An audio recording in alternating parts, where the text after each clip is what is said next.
A young man is with a group of friends eating lunch in their college cafeteria. His friends are talking and laughing, but they soon notice that the young man has hardly said a word. He seems distracted by something. Sitting a few tables away is a young woman. She's eating by herself, and in fact, the whole table around her is empty. As he stares, one of the young man's friends leans over and tells him to snap out of it, that the young woman he is staring at is weird, and he's better off leaving her alone. The young man doesn't think she looks weird. In fact, he thinks she looks nice. Plus, he's seen her in one of his classes and she doesn't seem strange, just shy. The young man's friends watch as he gets up from his table and goes to sit across from the young woman. She seems surprised when he tells her hi, as if she doesn't know what to say back. The young man tells her that he's seen her in his anatomy class and introduces himself to her, extending a hand. After a brief moment, she returns his handshake. She's seen him in the class too.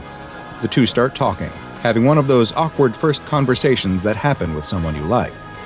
They talk a bit about their class. They both find it very difficult, about their majors, both pre-med, and where they live, he on campus, her off.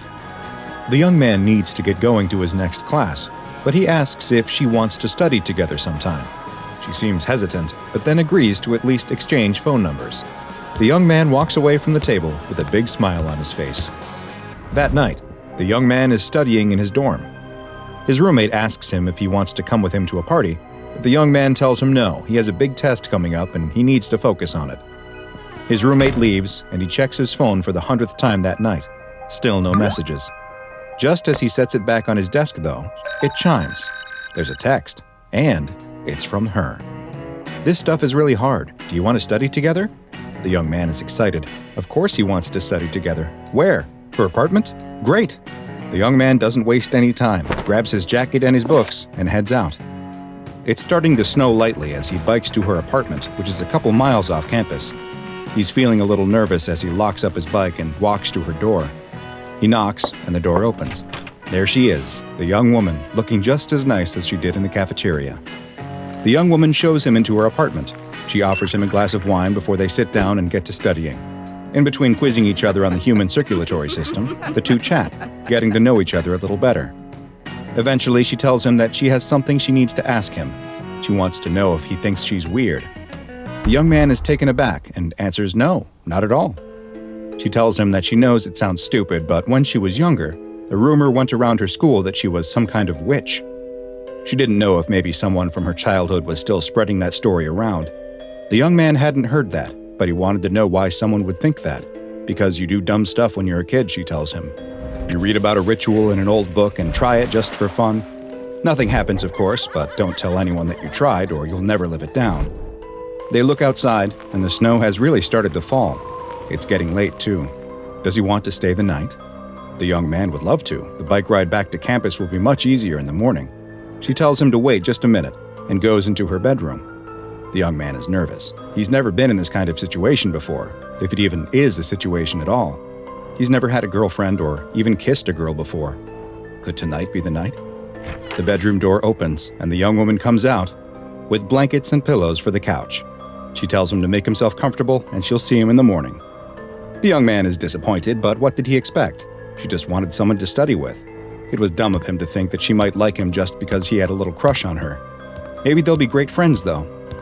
The young man lies on the couch and watches the snow fall outside. It's so peaceful and quiet here, not like the dorm where someone is always making noise. He watches snowflakes pass by the window as his eyes start to grow heavy, and he drifts to sleep.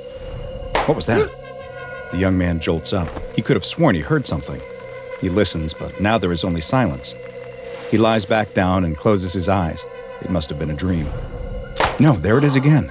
A popping noise. Then more sounds, snapping and ripping like moist meat squished and torn. What is going on? The young man gets up off the couch and looks around. It sounds like it's coming from the bedroom. Her bedroom. The door is closed, though. There don't appear to be any lights on, but the strange sounds continue. The young man doesn't know what's happening in there, but he feels extremely nervous. He takes a step towards the door and the noises stop. What should he do? Will she be mad if he knocks? But what if something is happening in there? What if she needs his help? He has to risk it. He needs to check that everything is all right. The young man knocks lightly on the door. No response. He knocks a little harder. Hello? Are you okay? Still nothing. Is he really going to do this? His heart is pounding. He grips the doorknob and slowly twists it, cracking the door open ever so slightly. It's dark in her room. A small beam of moonlight coming through the frosty window is the only source of light. He opens the door a bit wider. I hope it's okay if I come in, he says. I heard something and... The young man freezes in terror. Lying there on the bed, illuminated by the moonlight, is the girl. But not the whole girl. It's just her body. Her head has been ripped off at the neck.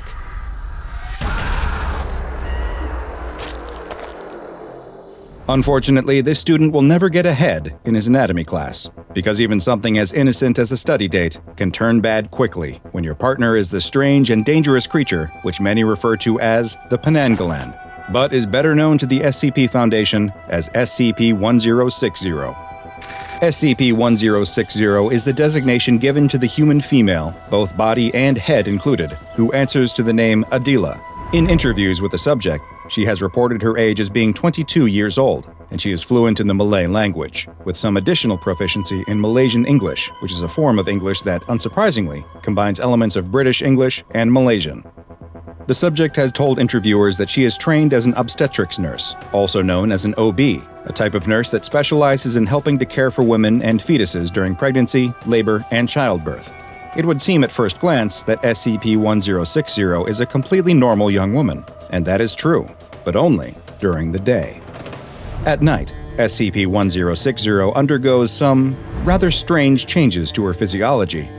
In the evening, roughly 80 minutes after SCP-1060 has fallen asleep, her head and certain internal organs, including her heart, lungs, liver, and the majority of her digestive system, will physically detach from the rest of her body. This occurs with a sudden jerking motion that rips the head and organs from the body, leaving a large gaping hole in the subject's neck. The now detached head and trailing organs will begin to levitate through a process that has yet to be explained by SCP Foundation researchers. They will begin to float around the room they are in as other physical changes take place. The subject's tongue will increase in size to roughly 22 centimeters in length and will begin flicking at the air much in the same way that a snake does. The subject's upper and lower canine teeth also increase in both size and sharpness, all while the body her head was once firmly affixed to will remain lying in the same position as when the head detached. If there is food present, SCP-1060 will use its dangling intestines as a sort of prehensile limb, lifting the food with its guts up into its mouth, where it will tear at it with its razor-sharp teeth.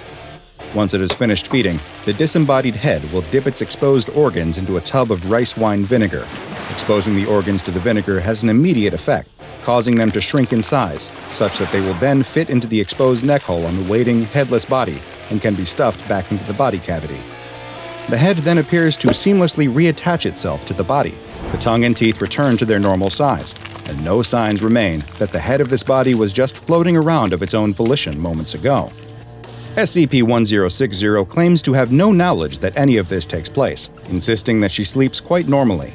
Her complete unawareness of her condition has led her to be very insistent that she be released from Foundation containment, and frequently requests that she be allowed to contact her family members. So far, both of these requests have been denied. A head that rips itself from its own body at night and flies around with its exposed organs dangling beneath it is an extremely unsettling image. But this is only the tip of the iceberg when it comes to what makes SCP-1060 truly horrifying. Just as the many Malay legends and myths describe, this creature's favorite foods are children and unborn fetuses carried by pregnant women. The Foundation learned this fact in a particularly unsettling incident, which has been designated SCP-1060.01A. During this incident, a researcher who was in her second trimester of pregnancy entered the containment chamber of SCP-1060 while it was engaged in its nighttime cycle behavior in order to refill the basin of vinegar that would allow it to return to its complete human form. Despite not having previously shown aggressive behavior towards staff, as soon as the researcher entered the chamber, SCP-1060 immediately flew at her. It used its dangling intestines to restrain the researcher, and results were not pretty. Sadly, neither the researcher nor the fetus that she was carrying survived.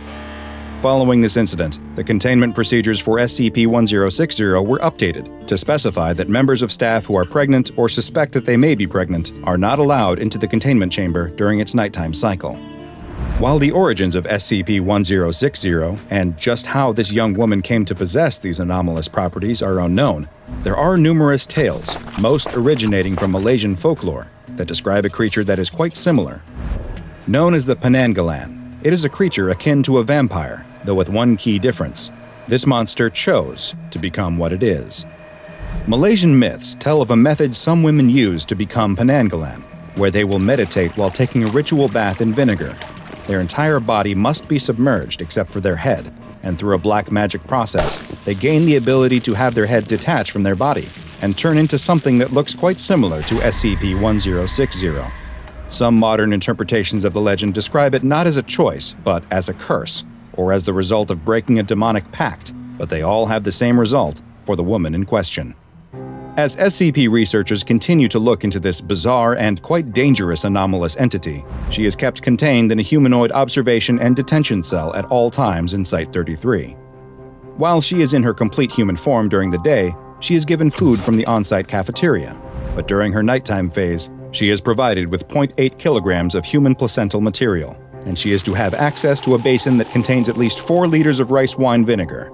The lack of knowledge about just what this anomaly is and the threat it poses to certain populations has led to it being classified as Euclid. And though progress has been slow, it is hoped that one day it will be better understood, and perhaps once it is, Adila can finally go home. Now go watch the file for SCP-015-IT, the Boogeyman, for another anomaly that you may find yourself pitying as much as fearing. And make sure you subscribe and turn on notifications so you don't miss a single anomaly as we delve further and further into the SCP Foundation's classified archives.